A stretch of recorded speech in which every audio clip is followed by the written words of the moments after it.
homily by Deacon Mike Symons on Friday, the 31st week of Ordinary Time, 8 November 2024.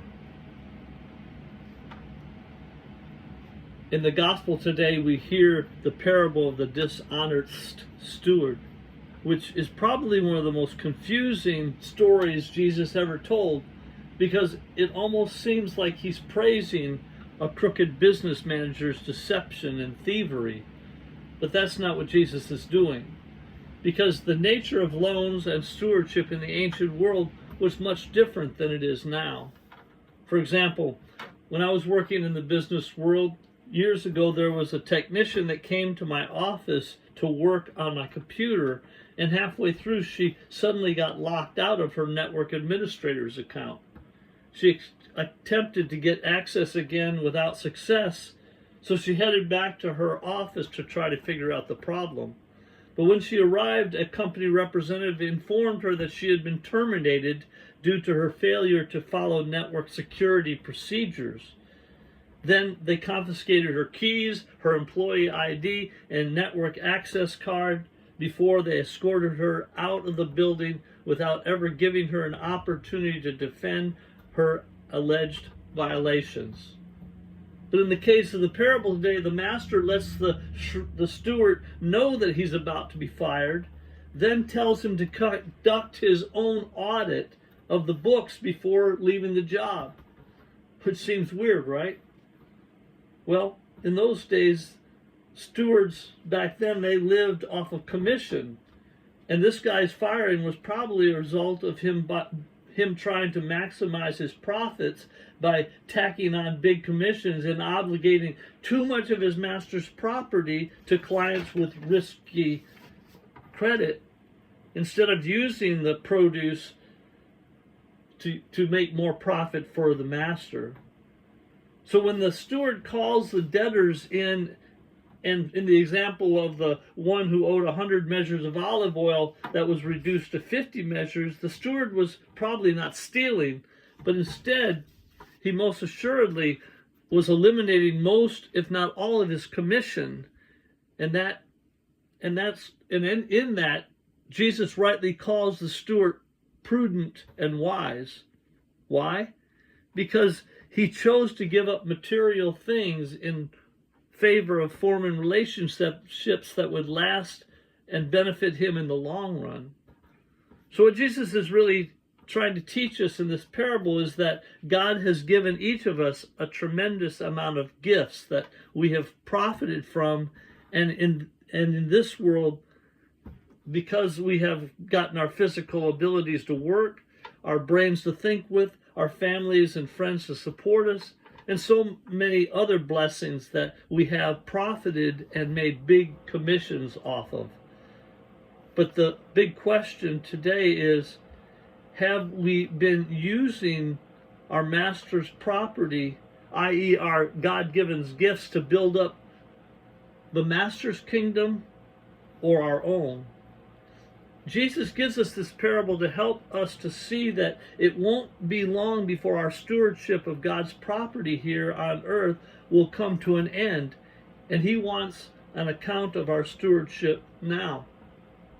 And if we find that we have been selfishly squandering his gifts in this world on ourselves alone up until now, he wants us, like the steward in the gospel, to start sacrificing some of our commissions, our talents, our treasures, and our time for the good of others as a type of eternal retirement investment for us on our way to heaven. Jesus is telling us that we don't want to do, if we don't want to do the right thing simply because it's the right thing to do, or that if we don't want to love others out of just having a good Christian heart, that at least we should do these things because it's for our eternal best interest to do so. Jesus is quite clear throughout the Gospels that what we do or don't do to the least of our brothers and sisters, we do or don't do to Jesus himself. Now let's face it, we can't take our money or possessions with us when we leave this world, because the only things that will fit through the eye of a needle or the narrow gate leading into heaven are our acts of love.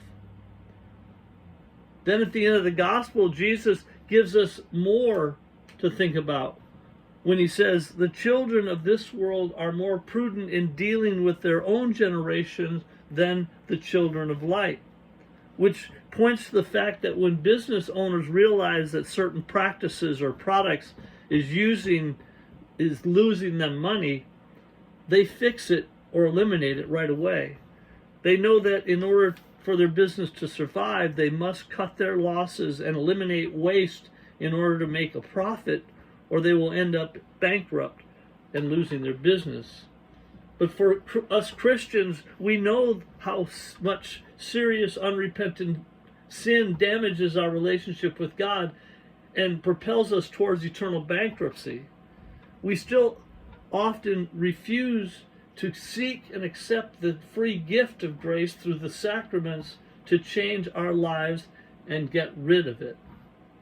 Today, Jesus is letting us know that just as business owners and professionals do whatever it takes to be successful and increase their profits and fortunes in this world, we must be as shrewd and committed as they are about investing, but with our minds and our hearts focused on heavenly rather than earthly things.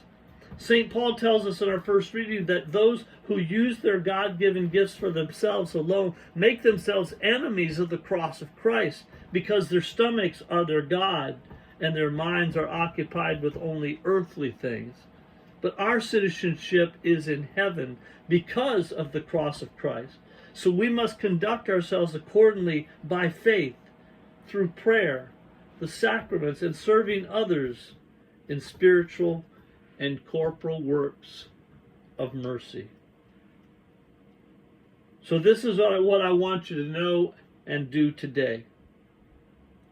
Seek ye first the kingdom of God and his righteousness, and all these things shall be added unto you. Alleluia, alleluia.